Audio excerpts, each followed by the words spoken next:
So welcome to lecture 6। Theoretical part हमने लोगों ने कवर कर लिया है वर्क पावर एनर्जी का। अब आते हैं हम लोग क्वेश्चंस पे। तो सबसे पहले हम लोग ऑब्वियसली ऑब्जेक्टिव क्वेश्चन डिस्कस करने जा रहे हैं एससी वर्मा के। तो चलिए वन बाय वन सारे अच्छे क्वेश्चन देख लेते हैं। जो स्ट्रेट फॉरवर्ड होंगे वो आप कर लेना, ठीक है।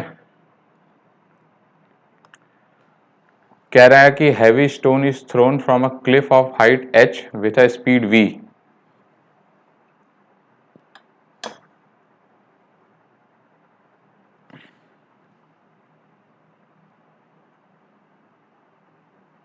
यहां से कोई स्टोन फेंका गया। अब कह रहा है stone will hit the ground with maximum speed. यहां से स्पीड जो फेंकने की v है, stone will hit the ground with maximum speed if it is thrown vertically downward या वर्टिकली अपवर्ड या हॉरिजॉन्टली। यह speed does not depend on initial direction. तो ऑब्वियसली आपको इसका आंसर समझ आ गया होगा कि डायरेक्शन पे डिपेंड नहीं करेगा, ठीक है। क्यों नहीं डिपेंड करेगा? क्योंकि यहाँ पर काइनेटिक एनर्जी होगी हाफ mv²। पोटेंशियल एनर्जी इसको ले लीजिए mgh। ये हाइट आपकी h है, ठीक है। और ये रेफरेंस ले लीजिए। तो यहाँ की काइनेटिक एनर्जी हाफ mv² हो जाएगी, v फाइनल का स्क्वायर। तो हाफ mv फाइनल का square should be equal to half mv² plus mgh। तब ये v के डायरेक्शन पे डिपेंड नहीं कर रहा है, ऑब्वियसली v मैग्नीट्यूड पे ही डिपेंड करेगा। vf will depend only on magnitude v, ठीक है।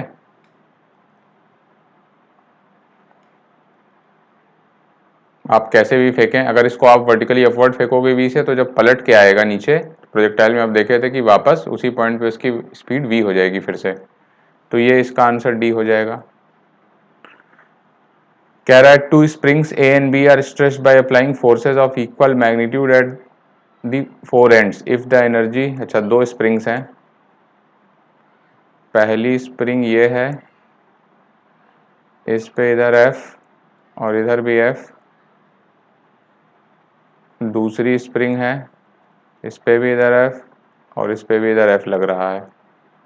पहली स्प्रिंग का स्प्रिंग कांस्टेंट K है, दूसरी का स्प्रिंग कांस्टेंट KB है, ठीक है। और रिलेशन दिया है K is equal to 2KB। Forces of equal magnitude at four ends if the energy stored in A is E, then B में कितनी एनर्जी है, ठीक है। तो ये सबसे पहले निकाल लेते हैं, वो होगा हाफ K x का स्क्वायर।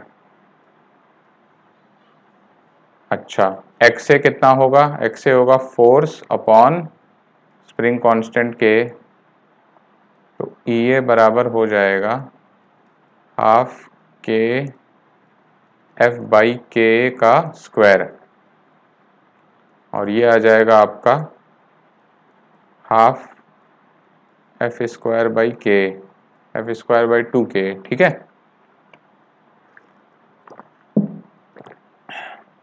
ये हो गया EA। सिमिलरली EB आपका हो जाएगा हाफ F² बाई 2KB, ठीक। अब कह रहा है कि EA की वैल्यू E है,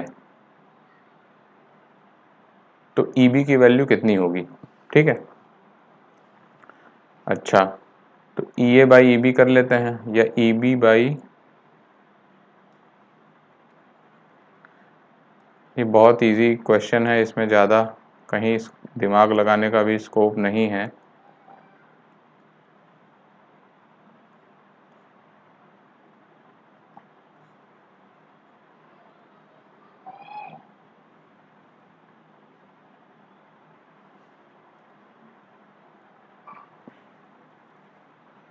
तो ये आके बन जाएगा आपका K अपॉन KB, और K अपॉन KB की वैल्यू 2 दिया है, तो इसका मतलब EB की वैल्यू हो जाएगी 2 EA, ठीक है।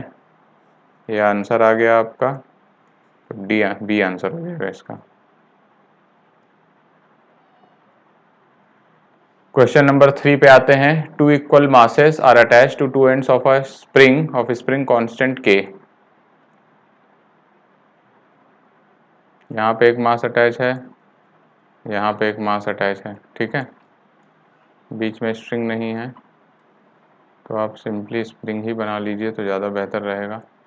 टू इक्वल मासेस मतलब ये भी एम और ये भी एम, स्प्रिंग कांस्टेंट इसका के दिया है। The masses are pulled out symmetrically to stretch the spring by a length x, extension x हो गया, over its natural length. The work done by spring on each mass is. अगर spring का extension हो रहा है x से तो potential energy कितनी बढ़ी, पोटेंशियल एनर्जी बढ़ेगी हाफ के एक्स स्क्वायर, ठीक है।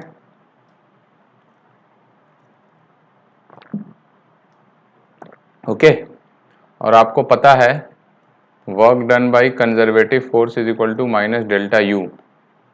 कंजर्वेटिव फोर्स यहाँ पर क्या है, वर्क डन बाय स्प्रिंग, ठीक है, तो ये हो जाएगा माइनस के एक्स स्क्वायर, ठीक है। डेल्टा यू आपका हो जाएगा हाफ के एक्स स्क्वायर, तो वर्क डन बाय स्प्रिंग हो जाएगा minus half K x square. अब ये total work done by spring है, तो ऑब्वियसली दोनों मास सिमेट्रिकल हैं, तो दोनों मास पे कितना हो जाएगा, ऑन ईच मास माइनस 1/4 के एक्स स्क्वायर हो जाएगा, ठीक है। ये स्ट्रेट फॉरवर्ड है, अगर आपने लेक्चर ध्यान से सीखा है तो ये सारे क्वेश्चंस आप कर लेंगे। The negative of work done by conservative internal forces on a system, conservative पूछ रहा है, internal forces on a system equals the change in, obviously क्या होगा इसका आंसर, पोटेंशियल एनर्जी, ठीक है। The work done by external forces on a system equals the change in, क्या था हमारा work energy theorem, W D external plus W D non conservative plus W D pseudo is equal to delta E. तो अगर non conservative को zero मान लें, जैसा कि मुझे लग रहा है इस क्वेश्चन में माना हुआ है, तो डब्ल्यू डी एक्सटर्नल आपका डेल्टा ई के बराबर आ जाएगा, ठीक है। इस क्वेश्चन में माना है assume no friction and inertial frame, ठीक है, ये आपको एजम्पशन मानना पड़ेगा, तभी आप इस आंसर तक पहुंच सकते हैं, जो कि ये पूछवाना भी चाह, ऑब्वियसली काइनेटिक एनर्जी तो होगा नहीं, पोटेंशियल एनर्जी तो होगा नहीं, तो आप इसका डी आंसर भी मार सकते हैं, ठीक है। अगर ये नहीं दिया है नो फ्रिक्शन, तो आप इसका डी भी मार सकते हैं, वो भी करेक्ट होगा। So this may also be correct, ठीक है। The work done by all forces on a system equals the change in kinetic energy. That is the work energy theorem.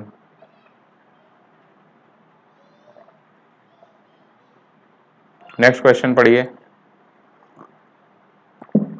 Dash of two particle system depends only on separation between the two particles. सिर्फ उनके separation only word use हो रहा है, तो यही ध्यान देना है आपको, depends only on the separation between two particles. The most appropriate choice for blank space in the above sentence is, देखिए पोटेंशियल एनर्जी डिपेंड करती है सेपरेशन पे, ठीक है। ग्रेविटेशनल पोटेंशियल एनर्जी कैसे डिफाइन होती है, जी m1 m2 बाई आर से, ठीक है।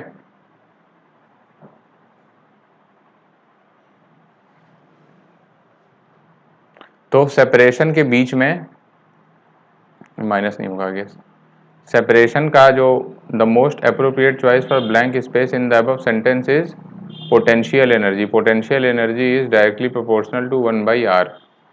काइनेटिक एनर्जी तो v पे डिपेंड करेगा, काइनेटिक एनर्जी तो फंक्शन होता है mv स्क्वायर का, तो is not a function of r, ठीक है। तो इसका आंसर पोटेंशियल एनर्जी हो जाएगा। नेक्स्ट क्वेश्चन आता है, small block of mass m is kept on a rough inclined surface of inclination theta fixed in an elevator. ये कुछ एलिवेटर है और इस पे आपका एक ब्लॉक रखा है m मास का, ठीक है, थीटा इसका एंगल है। The elevator goes up with a uniform velocity v। And the block does not slide on the ways, block इस पर स्लाइड नहीं कर रहा। Work done by force of friction on the block in time T. ये question मैंने आपको class के lecture में कराया था, वर्क वाले लेक्चर में, तो आई गेस आप इसको समझ पाएंगे। शायद इसका आंसर कुछ होता था M G sine theta times V T sine theta, एक बार आप चेक कर लेना।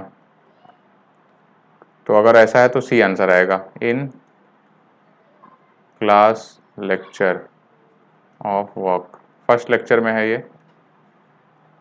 ठीक है।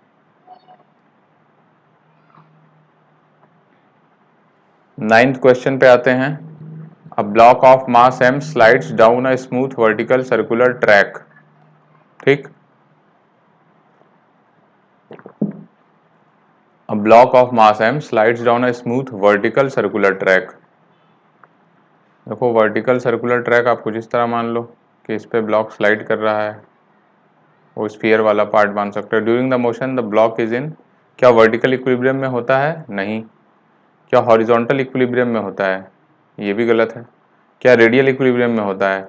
हाँ, लेकिन कहाँ तक? जहाँ तक ये सरफेस पे टच में रहेगा, उसके बाद ये फॉल कर जाता है, ठीक है। ये होता है angle of separation. Theta naught की वैल्यू क्या होती थी? Cos inverse 2/3। तो जहाँ तक ये इस पे रहेगा सर्कुलर मोशन में, उसमें उस समय तक तो इस पे वो फोर्स बैलेंस आप कर सकते हैं किसी भी पॉइंट पे कि mv²/r लग रहा होगा, नॉर्मल लग रहा होगा, और अंदर की तरफ mg cos थीटा लग रहा होगा। तो रेडियल इक्विलिब्रियम आपका कब तक रहेगा? Radial equilibrium is maintained till it is on the surface, ठीक। लेकिन थीटा नॉट के बाद ये सरफेस लीव कर देगा। After theta naught, that is angle of separation, it will leave the surface, therefore radial symmetry is broken, ठीक है। यहाँ पे रेडियल सिमेट्री आपकी फॉलो नहीं हो पाएगी इस थीटा नॉट वाले एंगल पे, और इसीलिए आगे चला जाएगा। तो इसका आंसर ये भी गलत होगा, ये पार्शियली करेक्ट होगा। This is partially correct. तो इसका आंसर आप नन ऑफ दीज मारेंगे, मोस्ट अप्रोप्रिएट आंसर इसका डी है।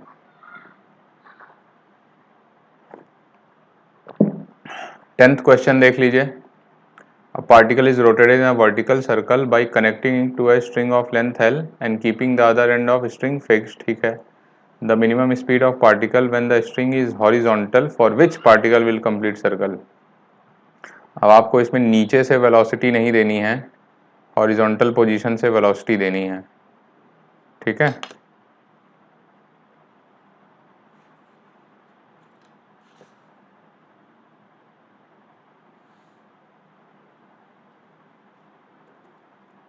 तो this is your A and this is your B, ठीक है। ओके, तो वी ए और वी बी के बीच में आप वर्क एनर्जी थ्योरम लगा दीजिए। यहाँ पर कुछ V से U से आप इनिशिएट कर रहे हैं, और क्योंकि जस्ट वाला केस निकालेंगे आप VB की वैल्यू 0 ले सकते हैं, ठीक है। मिनिमम स्पीड पूछ रहा है, तो फॉर मिनिमम स्पीड VB आपका कुछ 0 ले सकते हैं, ठीक है। तो हाफ, और यही रेफरेंस ले लीजिए, half mu² plus 0 is equal to half m VB का स्क्वायर प्लस mg, L है स्ट्रिंग की लेंथ, तो आप mgL लेंगे। अब ये वाला टर्म 0 हो जाएगा for u min VB is equal to 0, ठीक है। आई एम सॉरी, VB आप 0 नहीं ले सकते, टेंशन 0 होगा यहाँ पे। VB 0 होगा तब तो आगे बढ़ ही नहीं पाएगा, ठीक है। तो यहाँ पर टेंशन T है और mg भी नीचे है,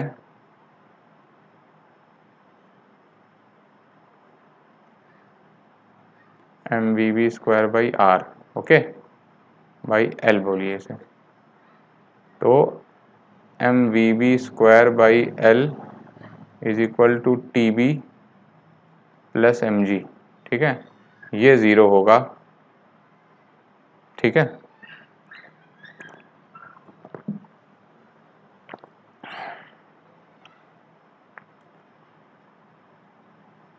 U कब मिनिमम होगा?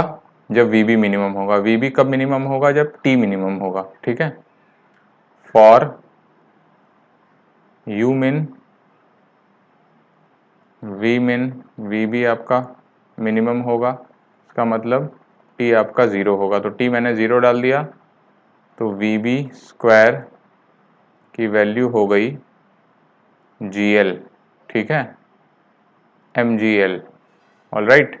ये वैल्यू यहाँ पर डाल दीजिए, तो half M U square is equal to half M G L plus M G L, इसका मतलब 3/2, तो u is equal to √3GL आ जाएगा, ठीक है। तो इस क्वेश्चन में बस खेल यही था कि आप जब नीचे से एनालिसिस करते थे तो आप यहाँ और यहाँ के बीच में WT लगाते थे और यहाँ पे टेंशन की जस्ट वैल्यू ज़ीरो लेते थे, तो आपको यहाँ पे मिनिमम मिलता था, ठीक है। तो आपका इसका कंडीशन जो बनेगा u should be greater than equal to √3GL। जब u 3GL से बड़ा होगा तो यहाँ टेंशन नॉन ज़ीरो होगा, जब u इक्वल टू 3GL होगा तो यहाँ पे जाकर टेंशन ज़ीरो हो जाएगा, लेकिन यहाँ पे कुछ वेलोसिटी vb होगी जो इसको आगे ढकेल देगी, तो सर्कुलर मोशन आपका कंप्लीट हो जाएगा, ठीक है। तो इक्वालिटी वाला केस, टेंशन की वैल्यू ज़ीरो लेके आप यहाँ पे वेलोसिटी निकाल सकते हैं, और ये u आ जाएगा आपका √3GL, ठीक है। अब आते हैं ऑब्जेक्टिव 2 पे। ध्यान से पढ़िए पहला वाला question.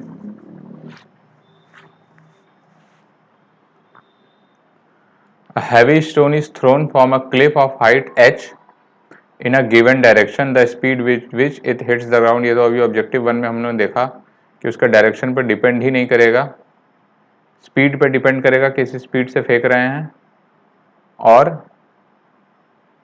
Must be larger than speed of projection. Yes, क्योंकि फिर से वही बात कि यहाँ पर अगर स्पीड v थी तो यहाँ पर तो ज़्यादा होगी, क्योंकि mgh भी अब कन्वर्ट हो गया, तो half m vf square is equal to half m u square, इसको u बोल दीजिए, प्लस mgh, ठीक है। तो must depend on speed of projection, must be larger than speed of projection, ठीक है। Must be independent of speed of projection गलत, may be smaller than speed, ये भी गलत। भाई ग्रेविटी उसको एक्सेलरेट ही करेगी नीचे, तो स्पीड तो फाइनली ज़्यादा आएगी, तो ए बी आंसर होना चाहिए इसका। The total work done on a particle is equal to change in its kinetic energy. The total work done on a particle is always equal to change in kinetic energy, यही तो work energy theorem है, इसका answer तो ए हो जाना चाहिए। Only the forces acting on it conservative, नहीं गलत, ओनली नहीं, इसका आंसर ए होगा, ठीक है। ये तो सिंपल वर्क एनर्जी थ्योरम पे ही क्वेश्चन पूछ लिया इन्होंने।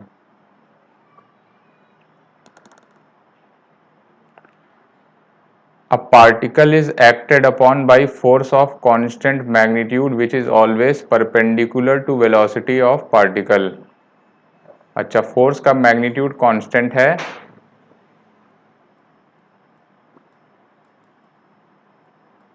और फोर्स आपकी परपेंडिकुलर टू वेलोसिटी वेक्टर है। ये कहाँ होता है? सर्कुलर मोशन में, perpendicular to velocity of particle. The motion of the particle takes place in a plane, ठीक है, ऑब्वियसली सर्कुलर मोशन हो गया ये। एफ क्या हो जाएगा? सेंट्रीपिटल फोर्स हो जाएगा।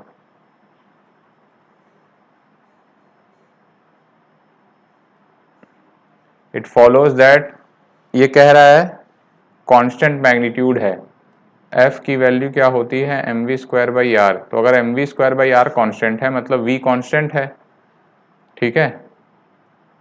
Mod F is equal to constant means magnitude of v is equal to constant, ठीक है। सिंस मैग्नीट्यूड ऑफ फोर्स जो कि सेंट्रीपीटल है is constant, therefore speed is constant, ठीक है। तो इट्स वेलोसिटी इज कांस्टेंट, गलत, वेलोसिटी तो चेंज होती जाएगी। It's acceleration is constant, again wrong. It's kinetic energy is constant, के ई क्या होता है, हाफ एम वी स्क्वायर, जो कि कांस्टेंट होगा। It moves in a circular path, yes, ठीक है। स्पीड कांस्टेंट है तो काइनेटिक एनर्जी कांस्टेंट होगी और आपका वो एक सर्कुलर मोशन परफॉर्म करेगा, ठीक है।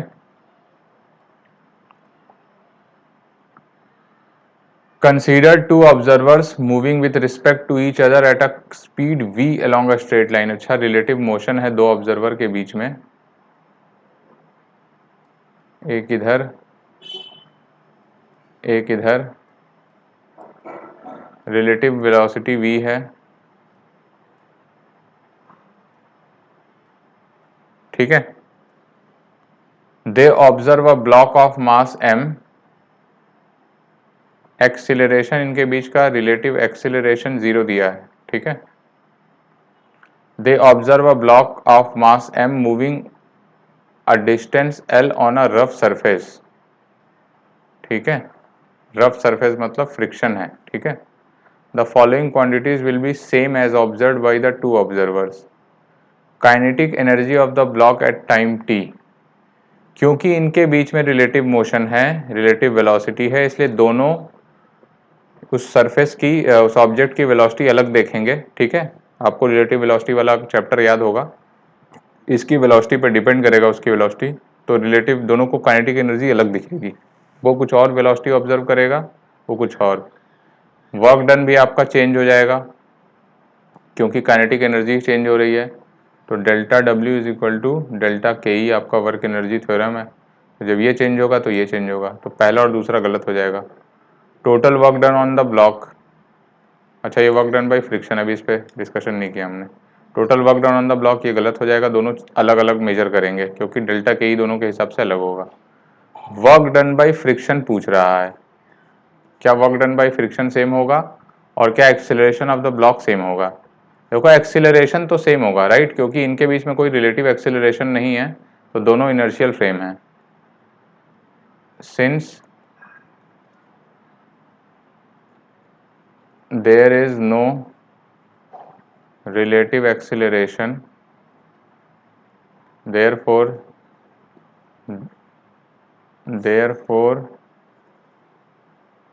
they will observe same acceleration of block, ठीक है। इनके बीच में कोई रिलेटिव एक्सीलरेशन तो डी तो करेक्ट हो जाएगा। अब अपना ऑप्शन बचता है, क्या वर्क डन बाय फ्रिक्शन दोनों सेम ऑब्जर्व करेंगे कि नहीं।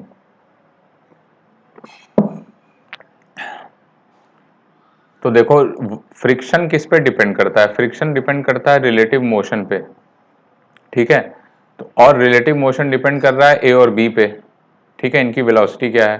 तो फ्रिक्शन फोर्स भी इसी पे डिपेंड करेगा, तो जब दोनों की वेलोसिटी ही अलग है तो रिलेटिव मोशन भी दोनों अलग ऑब्जर्व करेंगे, तो फ्रिक्शन भी अलग लगेगा दोनों के हिसाब से। तो वर्क डन बाई फ्रिक्शन भी गलत हो जाएगा, ये भी दोनों अलग ऑब्जर्व करेंगे, ठीक है। वर्क आप ऐसा समझिए, वर्क और काइनेटिक एनर्जी फ्रेम पे डिपेंड करते हैं, इसलिए ए बी सी गलत हो गया, ओनली डी बचेगा आंसर। नेक्स्ट क्वेश्चन पे आ जाइए।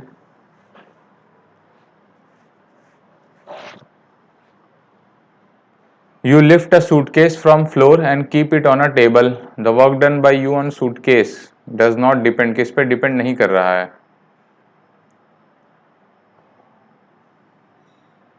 पहले तो इस केस में नहीं दिया है कि एयर ड्रैग कितना है। एयर ड्रैग तो मान लीजिए एयर ड्रैग एब्सेंट है, ठीक है। ऑब्वियसली आप ये चीज़ मानते हैं, आप एयर का फ्रिक्शन नहीं मानेंगे, तो एयर का फ्रिक्शन नहीं मानेंगे तो W D external plus W D non conservative plus W D pseudo should be equal to delta E, ठीक है। तो सूडो तो ज़ीरो है, इनर्शियल फ्रेम में है, नॉन कंजर्वेटिव भी ज़ीरो है क्योंकि एयर ड्रैग एब्सेंट मान रहे हैं आप। तो डब्ल्यू डी एक्सटर्नल आपका बच जाता है डेल्टा ई, और वो हो जाएगा यू एफ प्लस के F minus you initial plus के इनिशियल। ठीक है।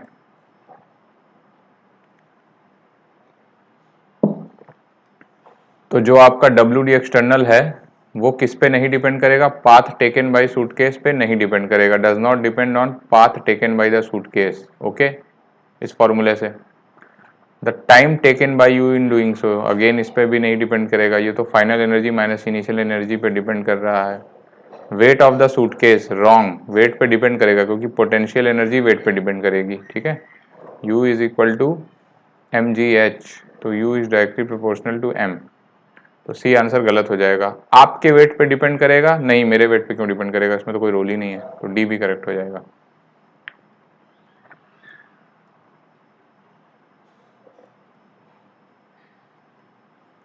No work is done by a force on an object if, कोई वर्क नहीं करता है if force is always perpendicular to velocity. Correct, circular motion में, circular motion the force is always perpendicular to acceleration, ये बेकार की बात है, इससे कोई मतलब नहीं है। The object is stationary but point of application of force moves on object, अगर पॉइंट ऑफ एप्लीकेशन मूव होगा तो वर्क डन तो होगा, तो सी आंसर नहीं सही है। The object moves in such a way that point of application of the force remains fixed, ये हम लोग आपको देखा था कि जब point of application he move नहीं होगा तो वर्क डन आपका जीरो होगा। स्पॉन्ज वाला केस याद है, जब ऑब्जेक्ट स्टेशनरी रहता था लेकिन पॉइंट ऑफ एप्लीकेशन मूव होता था। ठीक है, तो इस केस में W D not equal to zero होता था, इसलिए सी आपका आंसर सही नहीं है कि ऑब्जेक्ट तो आपका स्टेशनरी है पर पॉइंट ऑफ एप्लीकेशन मूव कर रहा है, तो ये आंसर एस सी बी में गलत दिया हुआ है, सी इसका करेक्ट आंसर नहीं है, इसका आंसर होगा ए और डी। ठीक है।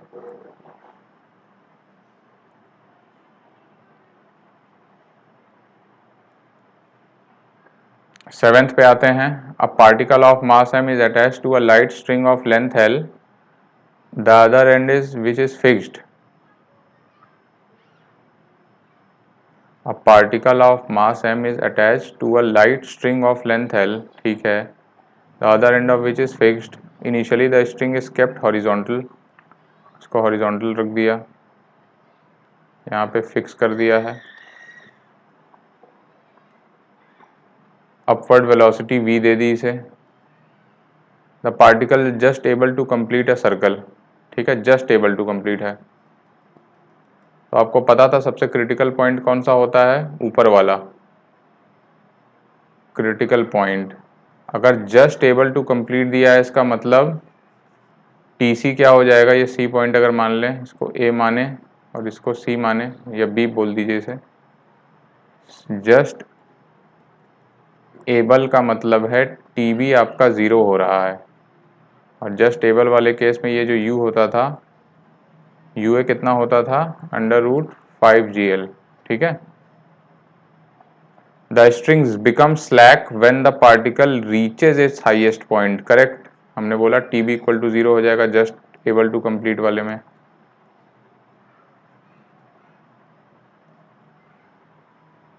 The velocity of particle become zero at the highest point, नहीं वेलोसिटी नहीं जीरो होगी, टेंशन जीरो होगा, T is equal to zero होगा। ठीक है। The kinetic energy of the ball in initial position was half M V square is equal to M G L, नहीं ये क्या equal to M G L कैसे हो सकता है, ये गलत है, इसका तो कोई रिलेशन का मतलब ही नहीं है। The particle again passes through the initial position, क्योंकि ये complete circle able to complete a circle, तो ऑब्वियसली वापस इसी पॉइंट पे आएगा, तो डी भी सही हो जाएगा। ठीक है।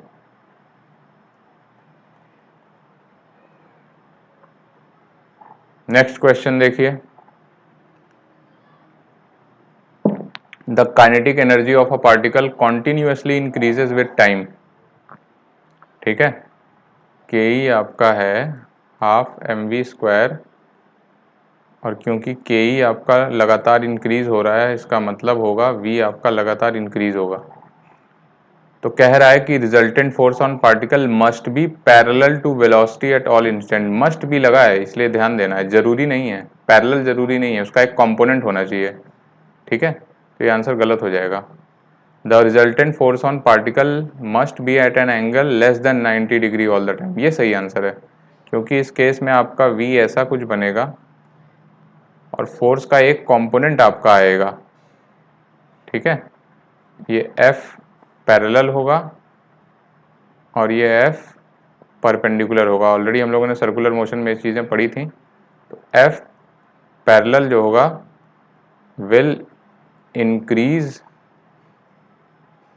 Mod v। ठीक है, F पैरेलल जो है मॉड v को बढ़ाएगा और F परपेंडिकुलर क्या करता था हमारा, विल चेंज डायरेक्शन। तो जब तक ये थीटा आपका लेस देन 90 डिग्री है तब तक F का एक कंपोनेंट v के अलॉन्ग आएगा जो कि इसका स्पीड या मैग्नीट्यूड बढ़ाता रहेगा।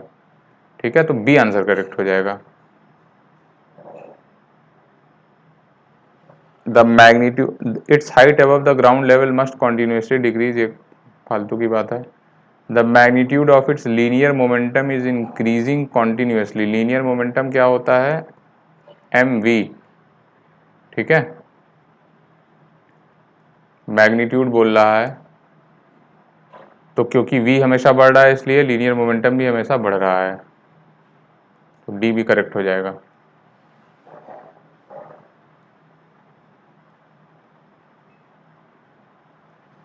नाइन्थ क्वेश्चन देखते हैं।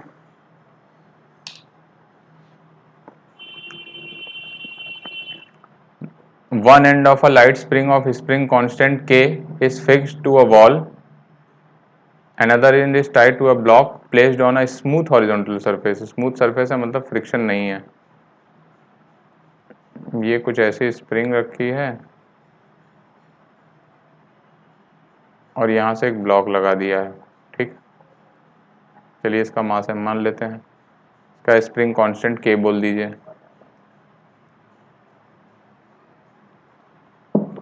कह रहा है inner displacement work done by spring is half kx square.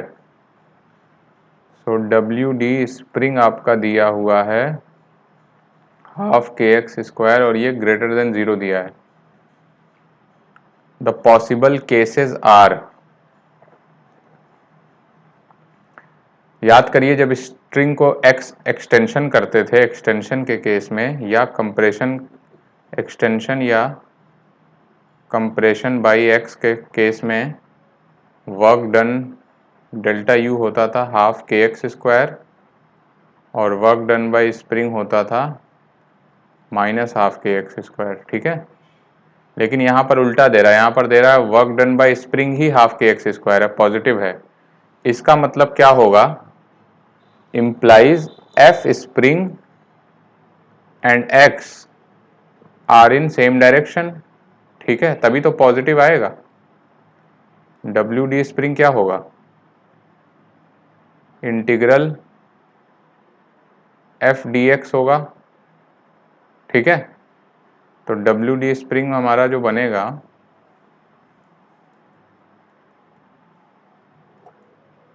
दोनों की डायरेक्शन सेम है। अच्छा, कब दोनों की डायरेक्शन से होंगी, सपोज करिए इसको कंप्रेस करके रखा हुआ है तो फोर्स बाहर की तरफ लगेगा और जा भी बाहर की तरफ रहा है। ठीक है, कंप्रेस करके रखा होगा और छोड़ देंगे आप इसे तो स्प्रिंग फोर्स इसको बाहर ढकेलेगा और वो बाहर जाएगा भी। ठीक है, तो Fx और dx सेम तब होगा, kx dx तब सेम होगा जब सपोज करिए ये इसकी नेचुरल लेंथ है और यहाँ पे ब्लॉक है तो इस पर kx बाहर की तरफ लगेगा, x भी बाहर लगेगा। तो या तो कंप्रेस्ड थी x अमाउंट से, अब ये अपने नेचुरल लेंथ पे आ रही है तो WD स्प्रिंग हो जाएगा आपका हाफ kx स्क्वायर। ठीक है, या एक्सटेंशन वाले केस में भी देख लीजिए आप, मान लीजिए इसको एक्सटेंड करके रखा हुआ है और अब ये अपने नेचुरल लेंथ की तरफ आ रहा है तो kx इस पे पीछे लगेगा और जा भी पीछे रहा है तो इस केस में भी WD स्प्रिंग हो जाएगा integral kx dx is equal to half kx square. ठीक है, तो ये कंप्रेशन का केस है और ये एक्सटेंशन। तो या तो स्प्रिंग एक्स अमाउंट से कंप्रेस्ड रखी थी या तो स्प्रिंग एक्स अमाउंट से एक्सटेंडेड रखी थी, तो आंसर करेक्ट हो जाएंगे। The spring was initially compressed by a distance X and was finally in its natural length, सही है। It was initially stressed by a distance X finally in natural length, ये भी सही है, दोनों केस सही होंगे। जब नेचुरल लेंथ पे होगी और इसको आप खींचेंगे तो स्प्रिंग कितना वर्क डन करती है, -12 की एक्स स्क्वायर तब करती है, ठीक है, याद रखिए यहाँ पॉजिटिव दिया है, इसलिए ऑलरेडी ये एक्सटेंडेड या कंप्रेस्ड स्टेट में है और वापस इसको नेचुरल लेंथ में आने दिया जा रहा है। तो बड़ा इंपॉर्टेंट क्वेश्चन है, इसको ध्यान से पढ़ के ध्यान से करिएगा, ये क्वेश्चन आ सकता है एग्जाम में, बहुत अच्छा क्वेश्चन है, यहाँ पर साइन का खेल है, ठीक है।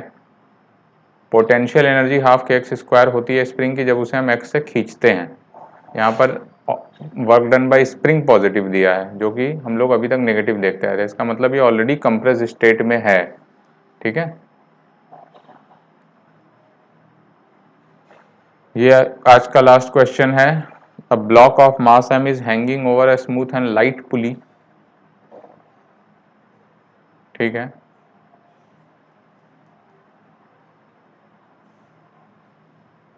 The other end of the string is pulled by a constant force F, the kinetic energy of the block increases by 20 joule in 1 second, ठीक है। अगर इसको एफ से खींच रहे हैं तो इसमें टेंशन कितना होगा, वो भी एफ के बराबर हो जाएगा, ठीक है। जिस फोर्स से खींचते हैं वही टेंशन इसमें चला जाता है, ठीक। कह रहा है कि इसको ऐसे खींच रहे हैं तो मास की कुछ वेलोसिटी बनेगी और kinetic energy of the block 20 joule से बढ़ जाती है 1 सेकंड में। Tension in the string is mg, wrong, tension की value in the string is f, right. The work done by tension on the block is 20 joule. तो work energy theorem कहता है कि WD एक्सटर्नल, इसको मैंने system मान लिया, plus WD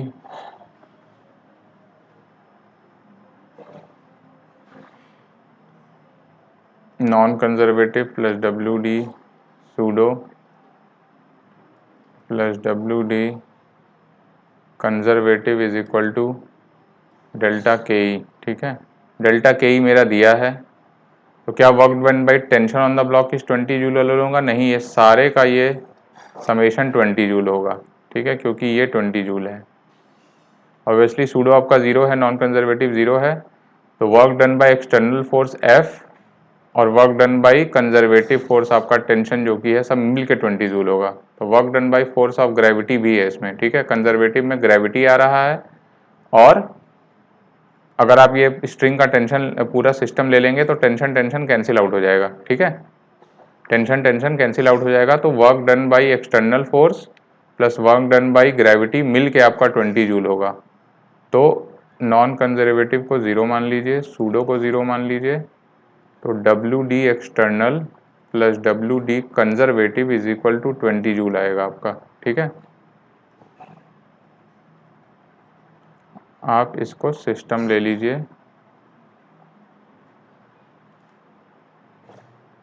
string और मास को, ठीक है। तब इस पे F एक्सटर्नल होगा, कंजर्वेटिव में आएगा ग्रेविटेशनल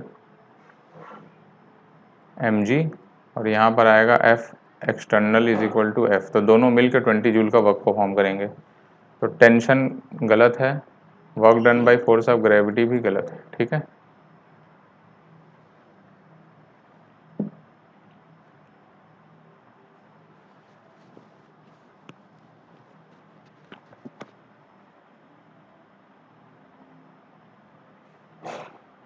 आप इसमें एक काम और कर सकते हैं कि सिर्फ मास को सिस्टम ले लीजिए, वो एनालिसिस करना आपका थोड़ा ज़्यादा इजी हो जाएगा। चलिए खाली मास को सिस्टम लेके करते हैं। अगर मैंने सिर्फ मास को सिस्टम ले लिया, सिर्फ मास को सिस्टम ले लिया, तो कंजर्वेटिव फोर्सेस में क्या आएगा, एक तो ग्रेविटेशनल आएगा और एक्सटर्नल फोर्स में क्या हो जाएगा, टेंशन आ जाएगा, क्योंकि टेंशन एफ एक्सटर्नल इस पे लगाया था, वही टेंशन जाके मास पे लगा, मास के लिए टेंशन अब एक्सटर्नल फोर्स हो जाएगा, ठीक है। तो अब tension work done by tension plus gravity on mass is equal to 20 joule. ठीक है, ये भी लिख लीजिए, for mass as system T equal to F X as external force. ठीक है, तो ये ज़्यादा अच्छा समझ आ रहा है इससे। जब सिर्फ मास को सिस्टम ले लिया हमने तो हमारा एक तो इस पे mg लग रहा होगा नीचे, जो कि कंजर्वेटिव फोर्स में आ जाएगा, और दूसरा WD एक्सटर्नल, ये किसकी वजह से होगा, ये टेंशन की वजह से होगा। ये जो टेंशन इस पे लग रहा है, ये इस पे एक्सटर्नल फोर्स अब काम करेगा। जब स्ट्रिंग और मास ले रहे थे आप तो टेंशन इंटरनल फोर्स हो जाएगा, तो उसको काउंट लेंगे ही नहीं, पर एक पुली भी स्ट्रिंग पे फोर्स लगा रहा होगा उसको भी लेना पड़ेगा आपको। ठीक है, एक्सटर्नल में, तो वो फिर फालतू में कॉम्प्लिकेशन बढ़ेगा, इसलिए मैंने सिर्फ मास को सिस्टम ले लिया। तो मास को जब सिस्टम लेंगे तो एक एक्सटर्नल फोर्स ये टेंशन बन जाएगा आपका। ठीक है, और ये टेंशन आप जो एफ लगा रहे थे उसके बराबर है। तो वर्क डन बाय टेंशन, ठीक है, नहीं दिख रहा है तो क्लियर लिख लीजिए, work done by tension plus gravity on mass is equal to 20 joule. तो इसका आंसर होगा कि टेंशन और ग्रेविटी मिल के 20 जूल का काम करेंगे, जितना काइनेटिक एनर्जी में चेंज हो रहा है। ठीक है, तो ये था ऑब्जेक्टिव क्वेश्चंस का डिस्कशन। आप पहले खुद से ट्राई करना, नहीं समझ आएगा तो आप फिर इसका सोल्यूशन देखना। ठीक है, अब अगले नेक्स्ट लेक्चर में हम लोग कुछ एक्सरसाइज के अच्छे क्वेश्चंस देखेंगे। चलो फिर, बाय बाय।